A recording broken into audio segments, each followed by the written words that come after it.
अभी वक्त है, सोच लो, फिर सोच लो।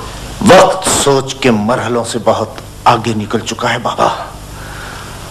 अब तो मौत या गंदावा।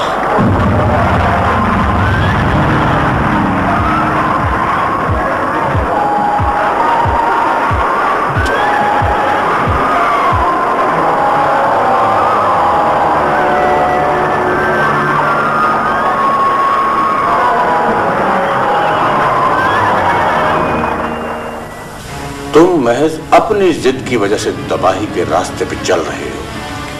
शिकस्त के खौफ में जिंदगी नहीं गुजारी जा सकती बाबा। हाँ, अलबत्ता फतह की उम्मीद में मौत को गले से लगाया जा सकता है। बाबा, आपने बहुत कुछ देखा है, बहुत कुछ देख रहे हो कि दुश्मन दिफाई जंग लड़ रहा है। ऐसे में हमारा ज्यादा नुकसान होना कोई ऐसी ताज्जुब की बात नहीं।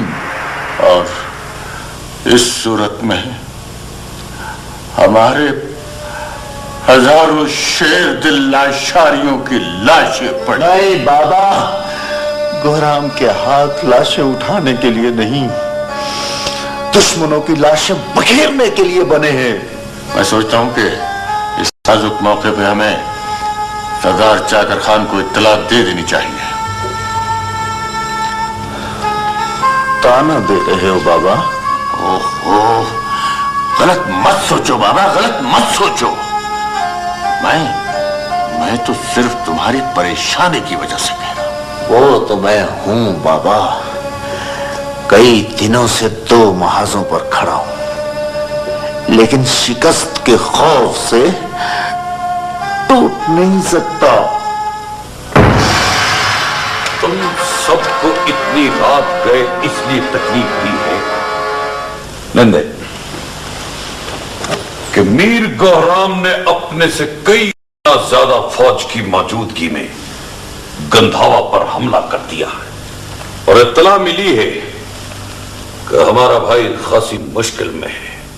सरदार, गुस्ताखी माफ। आपकी गुफ्तगू से अंदाजा हो रहा है आप इस जंग के नतीजे से मायूस नजर आते हैं। जाहिर है लाशारियों की तादाद दुश्मन की फौज से बहुत कम है। कई जांबाज मौत की घाट उतर चुके हैं और मीर गोहराम लम्हा ब लम्हा उखड़ता जा रहा है। मीर जानो सरदार, मीर गोहराम ने कौम के दरमियान तफरके की जो दीवार खड़ी की है, उसे अगर वो खुद ही गिरा दे तो अच्छा है। मीर हरताम, तुम क्या कहते हो? सरदार, नफरतों की दीवारें बहरहाल गिरनी ही चाहिए, लेकिन उन्हें गिराता कौन है ये अलग बात है। पसंद आई हमें तुम्हारी ये बात। नफरतों की दीवारें गिराने के लिए हमें पहल करनी चाहिए।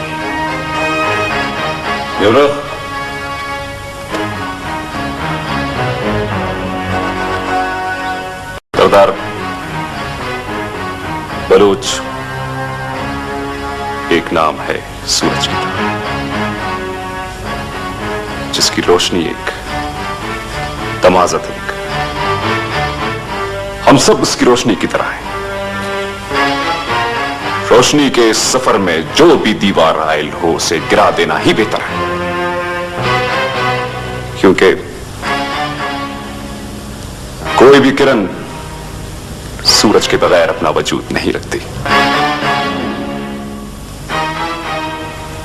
ब्यूरो, तुमने बलोच कौम को सूरज से तशबीह देकर हमें ये सोचने पर मजबूर कर दिया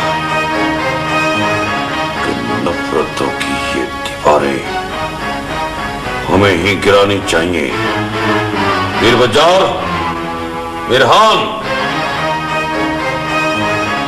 फौज को फौरी कुछ का हुक्म दो।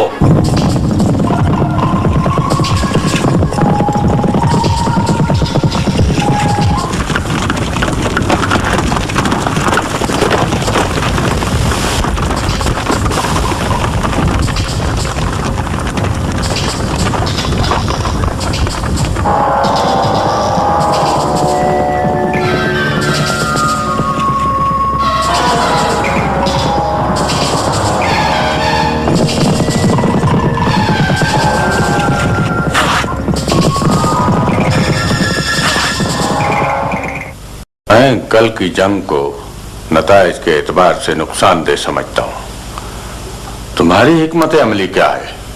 बाबा, जंग नफा नुकसान से बालातर अमल है। दुश्मन का भी नुकसान हुआ है। मैंने जरा जल्दी शादाब इलाकों की तरफ कूच करने का हुक्म दे दिया था, लेकिन 2 दिन बाद जाकर खान भी नशेब की तरफ आएगा। अगर ये मेरी गलती थी तो ये गलती यकीनन दोहराई जाएगी और मेरी नाकामी आने वाले के लिए इससे बड़ी नाकामी साबित होगी। सरदार, हमारी पुश्त की जानिब से आसमान तक उठता हुआ एक गुबार नजर आ रहा है, जो लम्हा बलम्हा बड़ी तेजी से हमारी जानिब बढ़ रहा है। इस सिमत से दुश्मन के लिए कुमक आना महाल है, बहुत मुश्किल है बाबा। सरदार, आप बोलो शाहान, क्या बात है? सरदार चाकर खान अपने लश्कर के साथ हमारी मदद के लिए आ पहुंचे। खैर, ये कोई ऐसी ताज्जुब खेज बात नहीं। देखा, अब तो तुम्हें यकीन आ गया होगा कि सरदार चाकर खान की सोच और तुम्हारी सोच कितनी मुख्तलिफ है। मैं आपसे यही गुफ्तगू कर रहा था बाबा कि मैं और चाकर 2 मुख्तलिफ सिमतों के राही तो हैं, मगर हमारा दुश्मन मुश्तरक है।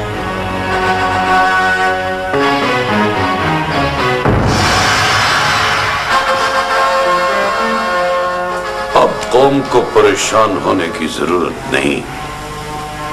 मेरे आने पर तुम्हें कोई ज्यादा ताज्जुब नहीं हुआ होगा गौराम।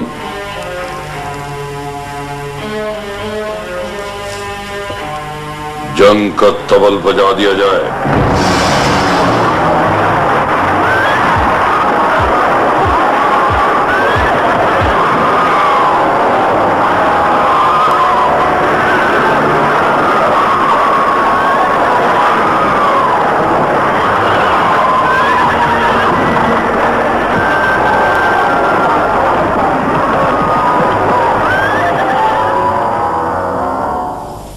सरदार, गंदावा की आज की ये फतह आपकी वजह से हुई है। हम सब आपके ममनून हैं। आज की फतह मीर गौराम और मेरे साथियों के लिए एक दिलचस्प तजर्बा है। इन मफतूआ इलाकों पर हमारे साथ साथ तुम्हारा और तुम्हारे उमरा का बराबर का हिस्सा है। नहीं नौजबंद, नहीं। गंदावा पर हुकूमत मीर गौराम का हक है, लेकिन आप... मेरा इरादा सफर जारी रखने का है और अब मैं सिवी फतह करना चाहता हूं। मैं भी इस मुहिम पर आपके साथ जाना चाहता हूं। तुम्हारा साथ भाइयों का साथ है और ये साथ बाइस इफ्तिखार है। लेकिन मत भूलो, पूरी कौम को एक मंजिल और मकाम की जरूरत है और कौम से मेरा यही अहद है। एक खाना बदोश के हाथों गंदावा की फतह नहायत काबिल शर्म शिकस्त है और अब बलोचों की जलगार को रोकना आसान न होगा, क्योंकि इस इलाके में बलोच पहले ही से आबाद हैं। लिहाजा वो हमारे खिलाफ अपने लोगों की हर मुमकिन मदद करेंगे। गंदावा हाथ से निकल जाने के बाद जरूरी हो गया है कि उन्हें सिवी तक पहुंचने की मोहलत न दी जाए। आलीजा, आपकी तरफ से कुम्मक के बगैर सिवी और एतराफ का दफा मुश्किल होगा। मुबारक खान जब हाकिम अमूर ममलकत में दिलचस्पी लेना छोड़ दे, ऐश व आराम की आदी हो जाए, बददियानती उनका शेवा बन जाए और हवस जर उनकी गर्दनों को झुका दे, तो फिर इतनी दूर बैठकर थर के 200 कोस उस पार से हम तुम्हारी हिफाजत की जमानत किस तरह बन सकते हैं? बहरहाल हमारी वापसी का बंदोबस्त किया जाए ताकि हम तुम्हारे लिए कुमक रवाना कर सकें।